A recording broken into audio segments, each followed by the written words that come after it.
तो नमस्कार दोस्तों, आप सभी कैसे हैं? सभी ठीक ही होंगे।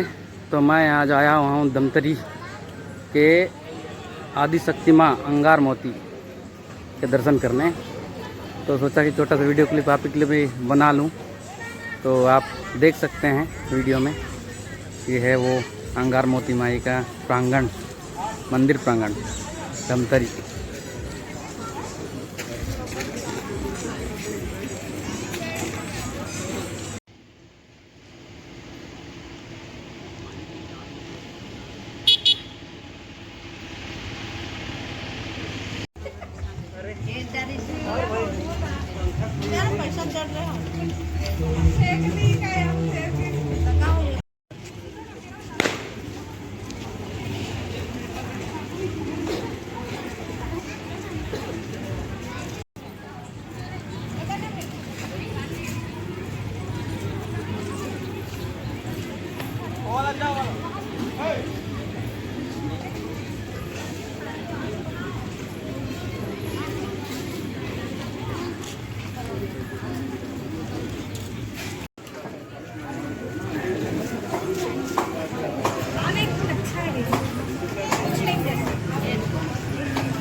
तो दोस्तों, अभी हम अंगार मोती माई का दर्शन करने के बाद हमारे छत्तीसगढ़ की गंगा महानदी के जो ऊपर जो डैम बनी हुई है, गांगरेल डैम, तो उसमें हम लोग आए हुए हैं भैया के साथ। भैया जी है जो यहाँ के मूल निवासी हैं, तो इनको ज़्यादा नॉलेज है, मुझे तो नहीं है। तो मैं इनके दिशा निर्देश पर ही ये चीज़ बता पाऊँगा, जो चीज़ यहाँ की जानकारी है। मैं तो इतना नहीं जान पाऊँगा क्योंकि इस क्षेत्र का मैं नहीं हूँ तो छत्तीसगढ़ का है, मगर मैं छत्तीसगढ़ सबसे लास्ट सीमा से आता हूँ, तो मुझे इतनी जानकारी नहीं है। तो आप मेरे सामने देख सकते हैं, आगे में श्री बजरंगबली जी की एक मंदिर है। तो भैया जी बता रहे थे कि इससे पहले मेरे को कि जैसे वो बजरंगबली जी के मंदिर है, तो जब जल स्तर जब बढ़ती है तो बजरंगबली जी के जब चरणों की स्पर्श करती है, तो तब इसके गेट को खोला जाता है कि ये मतलब खतरे के निशान से ऊपर चले जा रहा है। अगर मान लीजिए उसे नहीं खोला जाएगा तो शायद कोई बांध भी टूट सकती है या फिर अनहोनी कई तरह की घटनाएं हो सकती है।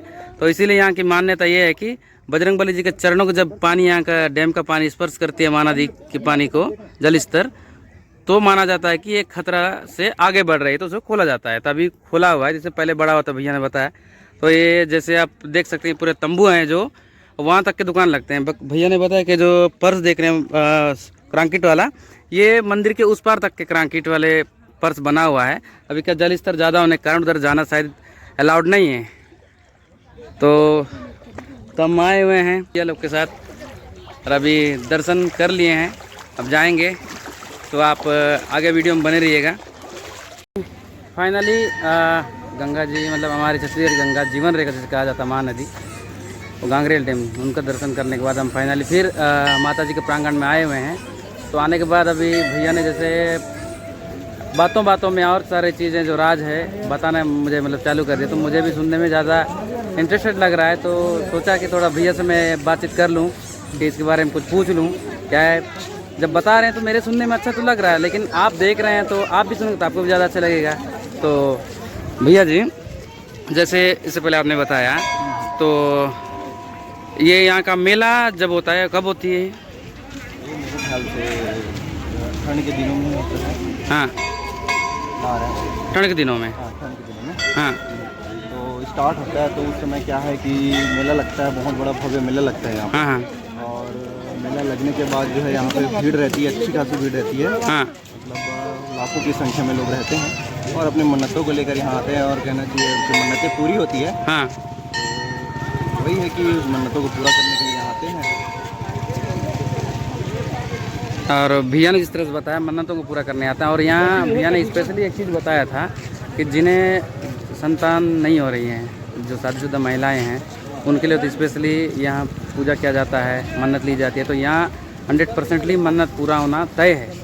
और जब एक समय जब यात्रा होती है तब बताया जाता है कि यहाँ से आगे आप देख रहे हैं, वहाँ से लेकर के मैया जहाँ अंगारमोती मैया है, यहाँ तक के पूरे महिलाएँ लेट कर अपने मतलब मन्नतों को पूरा करने के लिए लेट कर उनको दंडवत प्रणाम करते हैं। तो उनके ऊपर से जो एक बाबा हैं, बैगा बाबा करके, वो आगे में वो फ़ोटो खींचना मना है लिखा है। तो मैंने सोचा कि नियमों को ना तोड़ा जाए तो बेहतर रहेगा।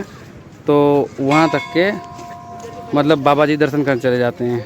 और वही है जो जैसे कोई भी नज़र वज़र होता है, उस चीज़ों को जो मतलब काटना और ये सब चीज़ों को बताना, दिशा निर्देशों को बताना, ये सब चीज़ें वो बैठे हुए बाबा जी हैं, भैरव बाबा, वहाँ जो बैठे हैं वो संत लोग सारी चीज़ों को बताते हैं। और बताया जाता है कि यहाँ बकरा बलि और बकरा बलि का प्रचलन है शुक्रवार और रविवार के दिन, ये प्रचलन है। और कल था, आज मैं तो शनिवार में आया हूँ तो कल था और आने वाले कल में होगा।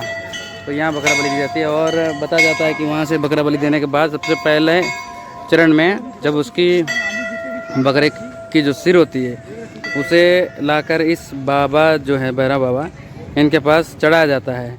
फिर उसको ले जाकर जब दड़ को बनाया जाता है, बनाने के बाद जो बन जाता है प्रसाद, बनने के बाद उसे लाकर फिर इसी बाबा के पास चढ़ाने के बाद उसको पुनः ले जाकर उस प्रसाद में मिला जाता है। उसके बाद ही लोगों को परोसा जाता है। तो कई सारी मान्यताएं हैं, अलग अलग जगहों में अलग अलग मान्यताएं हैं। तो ये यहाँ की धमतरी जो ज़िला है, छत्तीसगढ़ की आदिशक्ति देवी है। जितने धाम हैं उनमें से ये भी एक धाम है। जैसे अंगारमोती और बमलेश्वरी, जितने भी आदिशक्ति देवियाँ हैं उनमें से ये भी एक बहुत ही शक्तिशाली एवं प्रचलित देवियों में से एक माँ आदिशक्ति माँ अंगारमोती देवी जी हैं। तो चलिए, छोटा सा व्लॉग है। और इसके अलावा इसमें और क्या चीज़ है मैं आगे आपको बताऊंगा। यहाँ क्या है टूरिज़्मों के लिए, जैसे बोटिंग, बांध में बोटिंग फैसिलिटी, और भी कई सारी चीज़ें हैं, दुकानें वगैरह। यहाँ रुकने के लिए जो पर्यटक आते हैं, टूरिस्टों के लिए बहुत सारे रिजॉर्ट बने हुए हैं। तो सभी लोग क्या है यहाँ अल्टिंग के लिए भी आते हैं, कोई लोग कई दूर से आते हैं। तो बताया जाता है कि यहाँ कई राज्यों से लोग अपनी मन्नतों को लेकर आते हैं। जब पूरी हो जाती है तो उसे दोबारा, जब मन्नत पूरी होने के बाद फिर दोबारा यहाँ कई राज्यों से, जैसे तेलंगाना, आंध्र प्रदेश या फिर अन्य जितने भी अड़ोस पड़ोसी के राज्य हैं, जैसे उड़ीसा, सारे जगहों से लोग यहाँ दर्शन करने के लिए आते हैं। तो अभी आज शनिवार है तो फिर भी काफ़ी सारे लोग, भीड़ उमड़ पड़ी है। लेकिन बाकी दिनों में बताया जाता है कि यहाँ इतनी ज़्यादा भीड़ होती है कि जैसे मान लीजिए पैर रखने की जगह नहीं कहा जाए, तो उस तरह से भीड़ बनाए रहते हैं। तो फिर भी बेहद ही देखने में बेहद ही सुंदर और आकर्षक लग रहा है, सुखमय लग रहा है। और ये जो कार्यालय आप देख रहे हैं, ये गांगरेल जो अंगारमोती ट्रस्ट है, आदिशक्ति माँ अंगारमोती ट्रस्ट। मतलब इसमें जैसे अभी आने वाले नवरात्रि के लिए पर्ची, जिसको कलश दिया जलवाना रहता है, तो उन्हें यहाँ पहले से पर्ची कटवाना पड़ता है। तो उनका जो दिया का जो देख रेख है अपने नाम पे, उसमें दिया कलश जला कर, ज्योत कलश, उसकी देख रेख पूरी ट्रस्ट के द्वारा की जाती है। और ये सारी चीज़ें हैं, जो स्टेज हैं, मंचे हैं, और भी बेहद ही खूबसूरत व्यू है यहाँ का। अभी जल्दबाजी में मैं उतने अच्छे से तो नहीं बता पा रहा हूँ, लेकिन क्या है, मैं दूसरों के साथ आया हुआ हूँ, तो क्या है उनके हिसाब से मुझे चलना पड़ेगा। तो क्या है, उतना क्लियरली मैं बता नहीं पा रहा हूँ, लेकिन कोशिश ज़रूर करूँगा कि नेक्स्ट अगर कभी आया जाए तो मेरे खुद के द्वारा आऊँ तो वो ज़्यादा बेटर रहेगा। मेरा एक ऐसा मन का एक वो रहता है कि जैसे मान लीजिए मैं दूसरों के साथ चले जाऊँ तो मैं उतने मन से, श्रद्धा भक्ति से कि मैं पूजा नहीं कर सकता, क्योंकि मैं दूसरों के द्वारा आया हूँ। अगर मुझे ही करनी है तो मुझे खुद को आना पड़ेगा। तो वो दिन अगर इस दिन आ जाए तो उस दिन मैं खुलकर हर चीज़ों को बताने की कोशिश करूँगा। तो बने रहिएगा। धन्यवाद।